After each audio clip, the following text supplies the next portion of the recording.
자, 2026년입니다. AI 투자 시장의 판도가 완전히 뒤바뀌고 있어요.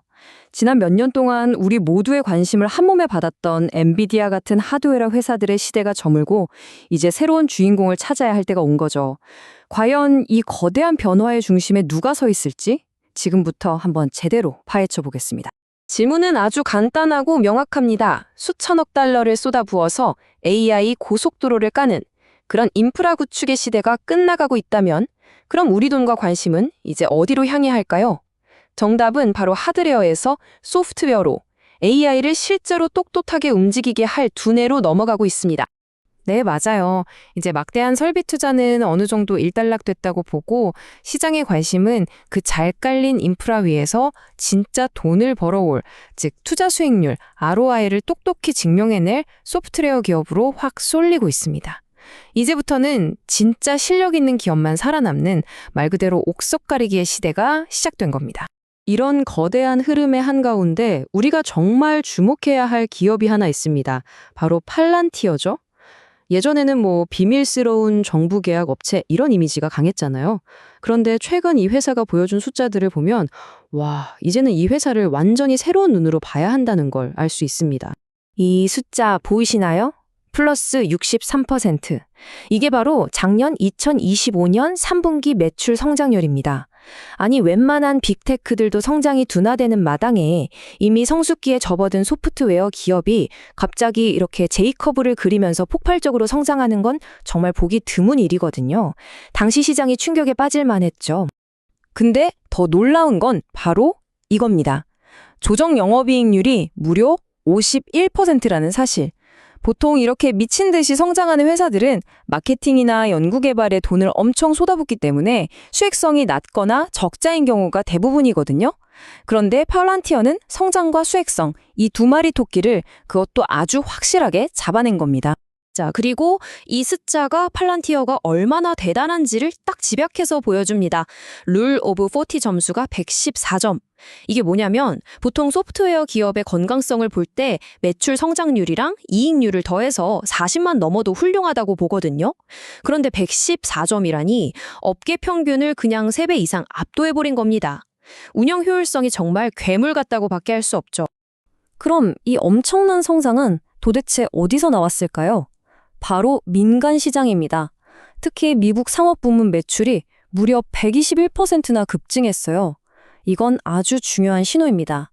팔란티어가 더 이상 정부 계약에만 의존하는 회사가 아니라 훨씬 더 거대한 민간 시장을 정복하기 시작했다는 걸 명확히 보여주는 거죠. 아니 도대체 어떻게 이런 말도 안 되는 숫자들을 만들어낼 수 있었을까요? 이제부터 팔란티어만의 아주 독특한 사업 방식과 기술력, 그들의 진짜 비밀병기라고 할 수 있는 AIP에 대해서 한번 알아보겠습니다. 팔란티어는요, 영업하는 방식부터가 남다릅니다. 보통 다른 회사들이 1년 반은 좋게 걸릴 일을 단 5일 만에 끝내버려요. 부트캠프라는 모델인데요. 고객사 엔지니어들을 아예 자기네 회사로 불러서 그 회사의 실제 데이터를 가지고 며칠 만에 진짜 작동하는 AI 솔루션을 눈앞에서 만들어 보여주는 겁니다. 결과는요, 이 부트캠프에 참여한 기업의 70%가 바로 유료 고객으로 전환됩니다. 정말 놀랍지 않나요? 그리고 이 모든 걸 가능하게 하는 기술적인 핵심이 바로 온톨로지입니다. 좀 어려운 말 같지만 쉽게 말해 회사 전체를 그냥 통째로 복사해서 디지털 쌍둥이로 만드는 기술이라고 생각하시면 돼요.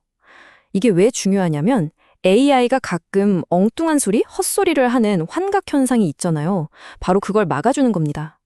그래서 국방이나 제조업처럼 단 하나의 실수도 용납되지 않는 아주 중요한 산업에서 팔란티어가 거의 독점적인 위치를 차지할 수 있는 거죠. 그런데 말이죠. 이렇게 엄청난 성과를 보여주고 있는데도 월스트리트에서는 아주 치열한 논쟁이 벌어지고 있습니다. 과연 팔란티어는 AI 시대의 미래를 이끌어갈 진정한 기회일까요?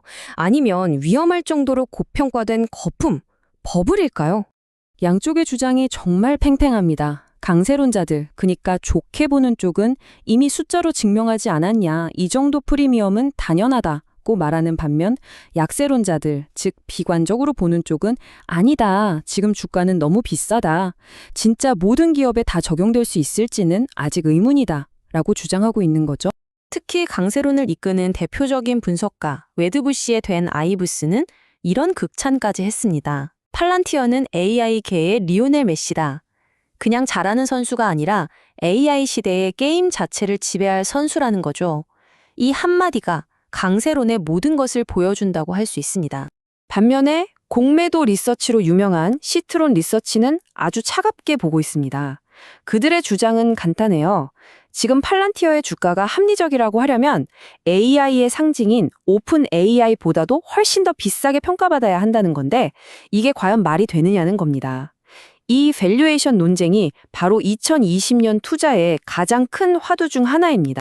자, 그럼 이런 돈 얘기는 잠시 접어두고요. 팔란티어의 기술이 실제로 우리 세상에서 어떻게 쓰이고 있는지 한번 들여다보죠. 특히 전략적으로 아주 중요한 시장인 한국에서의 움직임이 정말 흥미롭습니다. 보세요. HJ현대, 삼성전자, KT.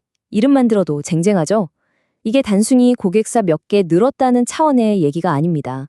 세계에서 가장 기술이 복잡하고 깐깐하기로 소문난 한국의 핵심 산업, 조선과 반도체 현장에 팔란티어의 기술이 깊숙이 들어갔다는 뜻이거든요.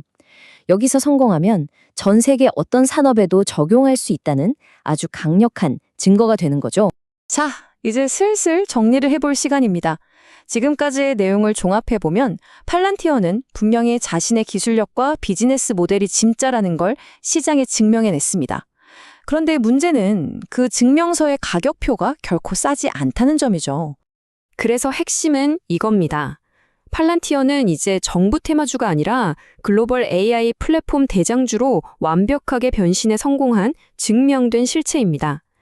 하지만 바로 그 이유 때문에 주가에는 미래에 대한 엄청난 기대치가 이미 상당 부분 반영되어 있다는 것.